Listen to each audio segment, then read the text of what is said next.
Hola, ¿qué tal? Soy Lucas Cornejo Pázara de la sección cultural del diario La República y estamos aquí con Diego Treyes Paz, que acaba de llegar hace una semana más o menos a Lima a presentar su nueva novela La lealtad de los caníbales, que ha salido en Anagrama. ¿Cómo estás, Diego? Bien, muchas gracias Lucas por la invitación. ¿Qué tal? ¿Contento con la nueva novela? Muy contento con el recibimiento en todos los países en los cuales la he presentado y con lo que está pasando acá en el Perú, ¿no? que es muy emocionante y muy halagador.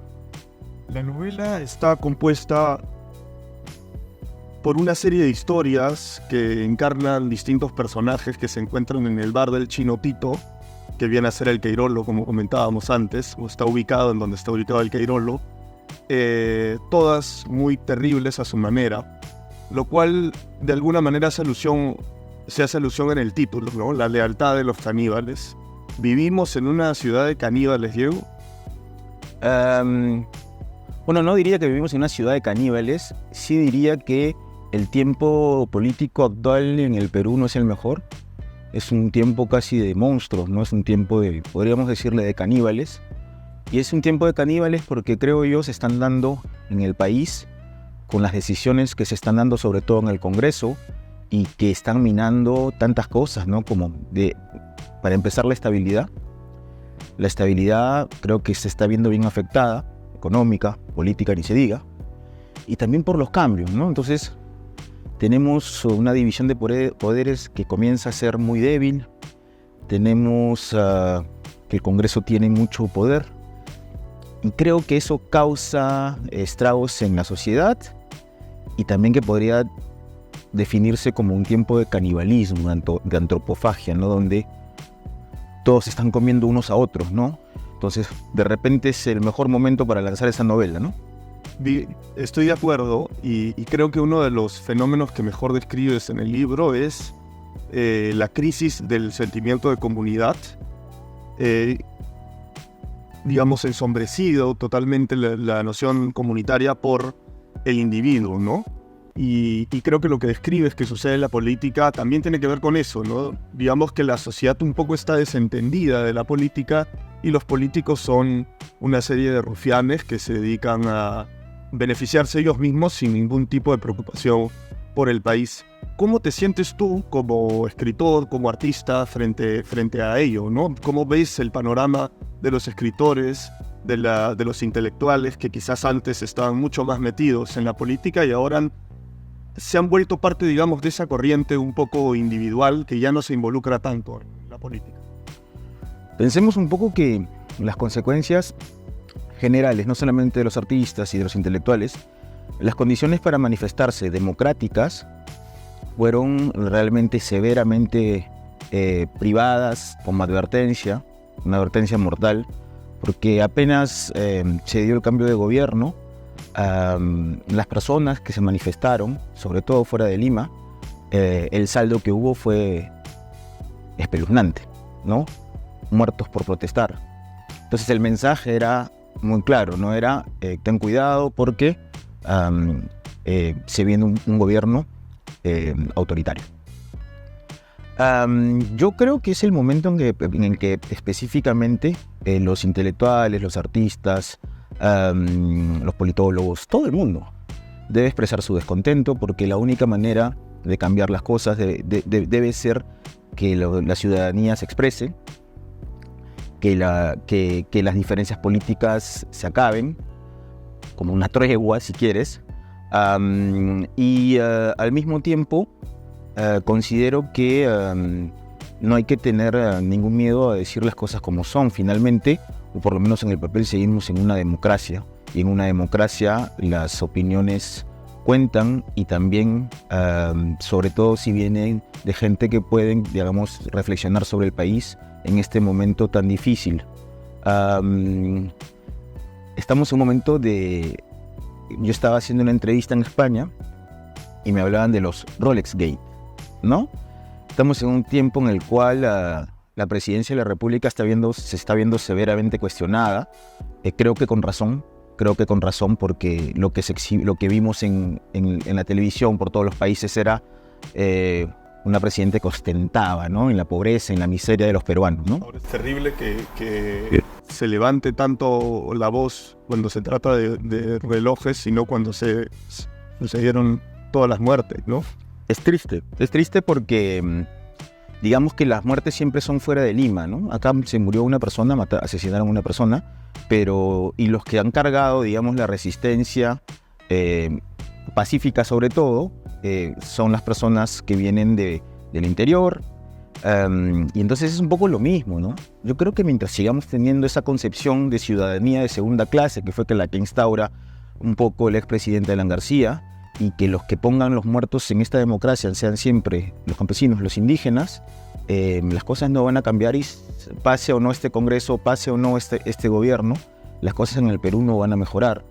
Entonces también el libro invita un poco a reflexionar sobre eso, ¿no? No hay ningún mensaje, no hay nada, pero sí hay un Perú en constante derrumbe, ¿no? Es una cosa que sí yo pensaba cuando escribía la novela, ¿no? Es decir, venimos de procesos políticos difíciles, de dictaduras, y con una democracia muy débil, una democracia que está siempre tambaleándose y que, aunque estamos en democracia, de alguna manera cedió, ¿no? Después de más de 20 años, cedió. Si en el papel seguimos pensando en elecciones, si la presidenta del Perú cayera por el Rolex Gate, por los relojes y por todo lo que hemos visto los peruanos que, o sea, vivimos en una crisis, bueno, se vive en una crisis profunda, yo creo que de alguna manera me hace pensar que en el Congreso no desean nuevas elecciones, no desean democracia, ¿no? Entonces, eso es lo que debemos buscar, recuperar la institucionalidad.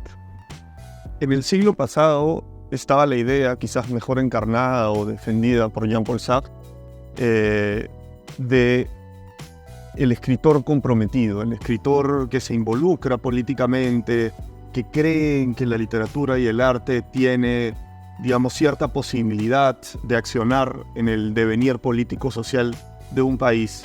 Por supuesto, tuvo muchos seguidores, entre ellos, como bien sabemos todos, en el Perú Mario Vargas Llosa, ¿no? ¿Tú te sientes cercano a esa línea de escritor comprometido o del que cree que la literatura tiene una posibilidad de cambiar las cosas? No. De hecho, cuando alguien me ha preguntado, me ha descrito como escritor comprometido por mis opiniones como persona pública o como persona, como ciudadano, lo primero que yo siempre he dicho es que la literatura no tiene que ver con el eleccionamiento político, ¿no? Yo creo que la literatura es todo lo contrario. En ese caso estoy un poco de acuerdo con Vargas Llosa cuando señala que en creer que la literatura debe decirle a la gente cómo pensar es un error. Ahora, otra cosa es eso no se opone al hecho de que el silenciamiento, ¿no? El silenciamiento sí es peligroso, pero no solamente en los escritores. Sí estoy de acuerdo con la idea del intelectual que ve el mundo, que habla, que comunica, que escribe, porque como persona pública pues tiene un papel, digamos, para mostrar un poco las cosas a la ciudadanía, ¿no? Pero como persona pública, como alguien que opina, sí, como alguien que escribe, utilizar la literatura como un vehículo político o de proselitismo nunca me ha gustado. Creo que se tiende a confundir que a veces mis opiniones como persona pública en las redes, porque yo intervengo en las redes, no colaboro en ningún lado acá, pues significan que yo me siento una suerte de precisamente lo que dices, ¿no? Un escritor que piensa que su labor es hacerle a la gente pensar de alguna manera. Quien ha leído mis libros creo que podría decir absolutamente lo contrario, ¿no? Sí, estoy totalmente de acuerdo y comparto la idea de que la literatura no debe ser panfletaria ni discursiva, sino mostrar pues una realidad y que el lector sea quien tenga la libertad de juzgarla, ¿no? Me interesa mucho en La lealtad de los caníbales la profundidad con la que describe ciertos universos, como puede ser el de La Parada, como puede ser el de La Victoria, como puede ser el mundo de los policías corruptos. ¿Cuál ha sido tu acercamiento a estos mundos? ¿Los has vivido en carne propia? ¿Los has leído? ¿Cómo un escritor plasma estos universos, ¿no? Digamos que son temas que yo he venido trabajando no solamente en La lealtad de los caníbales, sino En primer lugar, en este tríptico, trilogía sobre la violencia política que empieza con Bioy y continúa con La Procesión Infinita, y que son temas que me interesan porque de alguna manera pertenecen, por un lado, a la cultura popular y por el otro, son temas que pertenecen al día a día en el Perú, ¿no? Es decir, yo antes de ser escritor fui periodista. De alguna manera siempre he tenido buen oído y me interesa el lenguaje, me interesan los malentendidos en el lenguaje, juego mucho también con las palabras, por ejemplo, que en diferentes países no quieren decir lo mismo. Pero me parece que era importante, por ejemplo, hablar en el caso que recorre la lealtad a los caníbales, digamos, la historia principal, que es el del grupo policial criminal. Te cuento una historia. Cuando salió la novela, una semana después, eso fue en febrero, un amigo mío librero de Suiza me mandó un reportaje que salió en Cuarto Poder sobre un grupo de policías que básicamente se comportaban como marcas. Tenían una banda, levantaban a la gente, usaban, digamos, todo lo que les daba la fuerza, desde la patrulla hasta los chalecos, hasta chaplineaban, como dice acá, las personas, y cometían delitos. A mí me interesaba mucho lo anterior. Durante un tiempo en el Perú también hubo un problema con policías que se dijo, porque hubo denuncias, comandos policiales como de limpieza, ¿no? Social, que tenían problemas porque no podrían responder por el asesinato de delincuentes que no podían probarse.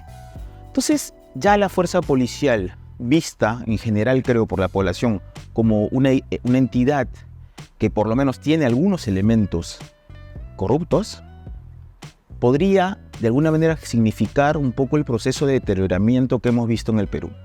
Por otro lado, como te dije, la cultura popular me interesa mucho y me interesa mucho el lenguaje, la lengua, cómo es viva en la sociedad. No soy un escritor que sea correcto ni quiera ser correcto en términos del habla literaria, como se dicen, ¿no? Todo lo contrario, a mí me interesa el mestizaje, me interesa la mezcla, me interesa la música y me interesa cómo a partir de la música y de otras artes, como el cine, como el cómic, como todo. Esa idea de que el escritor debe ser un refinado snob, a mí me da flojera, me aburre, ¿no? Creo que la literatura está viva y que la labor de, o en otro caso hablo de mí, es encontrar en esos recovecos de la ciudad y de sus fenómenos sociales, que a mí me enternecen y me gustan, todo aquello que pueda permitirme contar una historia. Y la historia, como dije al inicio de esta entrevista, tenía que ver con el tiempo de los monstruos, ¿no? Es decir, la novela habla de Lima, se enfoca en Lima, los personajes están en Lima y son personas que van entrecruzándose y cuyas vidas siempre tienen una tragedia, ¿no? Que deben remontar, sobre la cual deben pasar. Pero básicamente es eso, ¿no? A mí me interesó, soy un escritor interesado por el sonido de la calle. Bien, y como yo decía cuando comentaba la novela, creo que es una novela efectivamente que si me preguntasen a mí sobre qué trata, yo diría que trata sobre Lima, no sobre la Lima de hoy. No obstante, sí la clase alta y la clase media alta brillan por su ausencia. ¿Fue adrede esa ausencia? ¿Pensaste que no había manera de meterlo o no tenía por qué estar? ¿Cómo fue esa decisión de no representar, digamos, esa clase dominante y pequeña, pero que definitivamente juega un rol tan importante y tan poderoso dentro de una sociedad como la nuestra? No sé si fue adrede. Ya en Bioy, que es una novela que apareció en el año 2012, había partes en que, para llamarlo de alguna manera, la pituquería limeña estaba presente, ¿no? Al mismo tiempo creo que muchas de las capas del poder en el Perú son personas que pertenecen a la clase alta, pero para estar metidos realmente en el juego político, en el juego social, en el juego de los poderosos, también tienen que trabajar su lenguaje, es decir, no necesariamente va a hablar como clase alta. no está quizás la presencia del poder enquistado en la clase alta, en la clase que decide muchas veces quién termina gobernando. Creo porque a mí me interesaba más bien ver los efectos que causan estas decisiones políticas en las esferas más poderosas sobre la gente con la que me siento más cercana. Y en ese caso, todos mis personajes, sea que yo repruebo moralmente desde fuera lo que hacen, sea que me siento empatía por ellos, están unidos por eso, ¿no? Se están mezclando, se están cruzando dentro del tejido social de Lima. Y eso era lo que más me gustaba, es decir, la novela está enfocada en barrios populosos, en el centro de Lima, y el bar del Chino Tito, que desde mi primera novela, ojo, desde Hudson el Redentor, desde el año 2001, era una representación del Queirolo de Lima. Entonces, al Queirolo de Lima tú vas y no realmente vas a encontrar a gente que es de otros estratos sociales más altos. Y como ese era el punto neurálgico de la novela, me guié un poco sobre eso. Pero no es que no haya hecho ficción desde las clases altas, y ahora que lo preguntas, a veces me parece que técnicamente puede ser un poco más demandante. No es lo que me interesa, más bien estas fuerzas están un poco detrás, ¿no? De la puesta en escena de la novela. Por último, ya que con este libro cierras esta trilogía de la violencia política, ¿ahora qué? ¿Qué es lo que te interesa trabajar ahora? Fíjate, yo he publicado esta novela 7 años después de La Procesión Infinita. Cambió mucho tiempo entre una cosa y otra, y no necesariamente yo voy trazando los pasos de mi carrera literaria con tanta antelación y pensando en que apenas termine una novela puedo pasar a otra. Me lo puedo permitir porque no necesariamente dependo de la publicación de los libros para vivir. Pero sí estoy intentando, digamos, no he empezado todavía a escribirla, una novela que transcurre en París. En la etapa de la violencia política dentro de mi literatura seguramente siempre estará presente, pero no como el tema de estas 3 novelas de la trilogía que me tardaron tanto tiempo y que representan muy bien, creo, una parte de mi obra con la cual me siento bastante identificado. Lo que me dices sobre París, creo que eres uno de los pocos escritores que ya ha escrito sobre procesos de peruanos que migran a Europa u otros países. Es quizás en la literatura peruana contemporánea también algo que no está, ¿no? No está tanto como lo podemos ver en la literatura argentina, de hecho desde el boom incluso, ¿no? O sea, Cortázar escribe sobre un argentino en París, ¿no? Mientras que pues Vargas Llosa siempre escribe sobre el Perú, salvo las travesuras de la niña mala, ¿no? Digamos, no sucede tanto que escritores peruanos escriban sobre el hecho de emigrar a otras sociedades. Creo que hay algunas novelas recientes, me parece que la novela de los cuentos de Félix Terrones hablan de París, parece que la novela de Jeremías Gamboa habla de Estados Unidos, y me parece que Luis Hermano Castañeda también tiene algo así, o sea, ¿no? Entonces, creo que sí está, pero no es un tema que realmente, como dices, incluso Claudia Ulloa tiene una novela en rumano, ¿no? Muy bueno. Entonces, pero no sé si es la novela que el lector peruano normalmente busca, ¿no? Porque fíjate que acá, curiosamente, y eso creo que en una parte lo dicen de la novela, de la Lealtad de los Caníbales, que pese a toda la corrupción, que pese a ser el país con más muertos del mundo en el COVID, pese a todo, aquí se vive bien, ¿no? Es como un cliché. Yo hablé de París en La Procesión Infinita, un París del miedo, ¿no? Un París de los atentados, en los que yo estuve en París cuando eso ocurrió. Y ahora me adentro un poco en los espacios que me interesan, más difíciles, menos turísticos de la que es mi ciudad. O sea, yo soy limeño, pero hace 10 años vivo en París. Y como dice Bolaño en un poema, y ahí me voy a quedar, ¿no? Muchas gracias, Diego. Gracias a ti, Lucas.